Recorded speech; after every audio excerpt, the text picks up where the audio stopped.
Delhi high court ಬಳಿ ಸ್ಫೋಟ ಚುರುಕುಗೊಂಡಿದೆ ತನಿಖೆ ಎಲ್ಲೆಡೆ ಹೈ ಅಲರ್ಟ್.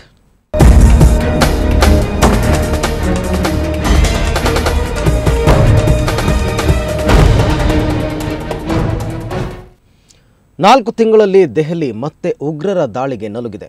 ಹೈಕೋರ್ಟ್ ಆವರಣದಲ್ಲಿ ಬಾಂಬ್ ಸ್ಫೋಟಕ್ಕೆ 11 ಮಂದಿ ಬಲಿಯಾಗಿದ್ದಾರೆ. ಸ್ಫೋಟದ ತನಿಖೆ ಚುರುಕುಗೊಂಡಿದ್ದು 2 ಶಂಕಿತರ ರೇಖಾಚಿತ್ರವನ್ನು ರಿಲೀಸ್ ಮಾಡಲಾಗಿದೆ.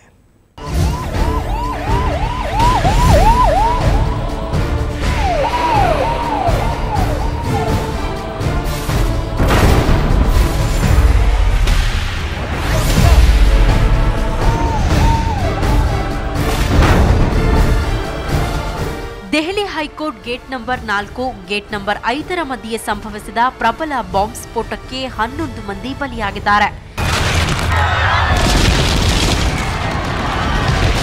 80ಕ್ಕೂ ಹೆಚ್ಚು ಮಂದಿ ಗಾಯಗೊಂಡಿದ್ದಾರೆ.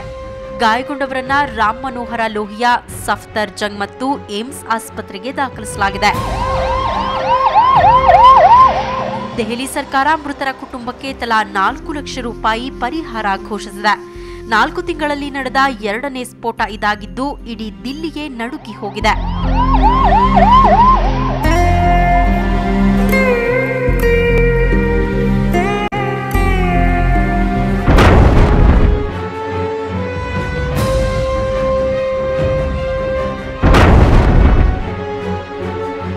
ಸ್ಫೋಟದ ಕುರಿತು ತನಿಖೆ ಚುರುಕುಗೊಂಡಿದೆ. ಈ ಸ್ಫೋಟದ ತನಿಖೆಯನ್ನ ರಾಷ್ಟ್ರೀಯ ತನಿಖಾ ದಳ ನಡೆಸಲಿದೆ.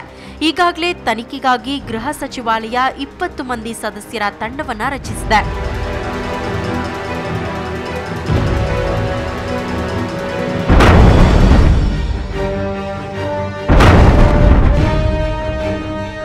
ದಾಳಿಯ ಹೊಣೆಯನ್ನ ಹರ್ಕತ್ ಉಲ್ ಜಿಹಾದಿ ಸಂಘಟನೆ ಹೊತ್ತುಕೊಂಡಿದೆ.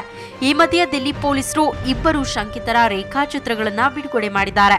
ಆದರೆ ಶಂಕಿತರು ಹರ್ಕತ್ ಸಂಘಟನೆಗೆ ಸೇರಿದವರ ಎಂಬ ಬಗ್ಗೆ ಇನ್ನೂ ಯಾವುದೇ ಮಾಹಿತಿ ಸಿಕ್ಕಿಲ್ಲ.